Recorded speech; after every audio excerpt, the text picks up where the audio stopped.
Oui, le cri du cœur, il a été lancé par Marie en début de séance. C'est vrai qu'aujourd'hui, il y a une incompréhension, une incohérence totale aujourd'hui par rapport aux discussions qui avaient été engagées par les différents partenaires, que ce soit les remontées mécaniques, les moniteurs, l'Association des maires de France, avec les services de l'État, pour essayer d'organiser cette ouverture de saison, cette ouverture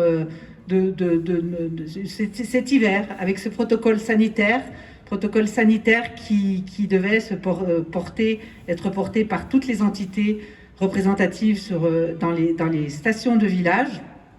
Et malheureusement, effectivement, la nouvelle est tombée mardi dernier avec l'annonce du président, et grande déception et d'une incohérence totale, et bien entendu d'une incompréhension. Aujourd'hui, on n'arrive pas encore à comprendre.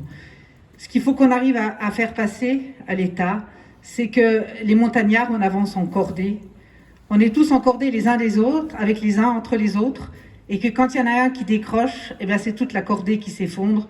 Et là, aujourd'hui, c'est ce que je crois que l'on peut constater avec cette fermeture des remontées mécaniques pour la saison d'hiver, pour le début de saison d'hiver. Alors sachez que ce matin, des négociations sont encore en cours avec le Premier ministre, avec des représentants des remontées mécaniques, l'Association des maires de France, syndicat des moniteurs. L'objectif est d'essayer d'obtenir une ouverture pour le 19 décembre, mais je crois que la chance est assez minime sur cette date-là. Quoi qu'il en soit, c'est d'obtenir une date ferme d'ouverture pour que nous puissions tous nous positionner sur quelque chose à construire par rapport à cette date. Voilà. Donc nous travaillons, nous, mairie aussi, à vos côtés. Sachez que sur Megève, quoi qu'il en soit de la décision qui sera prise par l'État concernant l'ouverture des remontées mécaniques, nous ferons tout pour vous aider à essayer de mettre en avant vos produits, les occupations du domaine public, de façon à ce que vous puissiez travailler dans des conditions décentes qui vous permettent d'optimiser ces fêtes de Noël tant attendues par tout le monde, car on sait qu'aujourd'hui elles ont un impact financier sur les chiffres d'affaires de toutes les sociétés, de tous les commerces locaux. Voilà ce que je peux vous dire aujourd'hui. Par contre, cet effort qu'on nous demande aujourd'hui, lorsque l'État nous impose une fermeture des remontées mécaniques, effectivement, c'est un effort qu'il va falloir que tout le monde supporte et qui va être très difficile, j'en conçois. Je dirais que c'est un véritable drame aujourd'hui pour toutes nos stations, nos villages.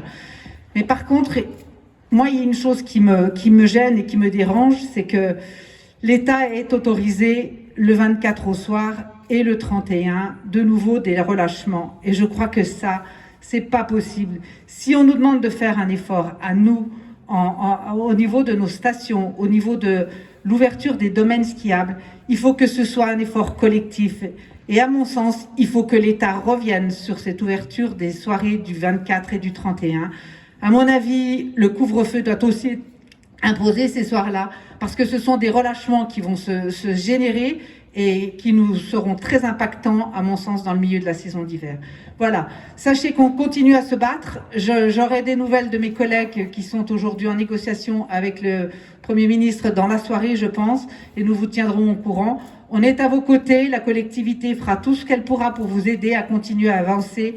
On est montagnards, on est là, on est des gens sérieux, et l'État, il faut qu'il comprenne qu'il peut compter sur nous parce qu'on est des gens sérieux, que les montagnards sont des gens sérieux, et qu'ils sont capables d'assurer une saison dans des conditions avec un protocole sanitaire strict.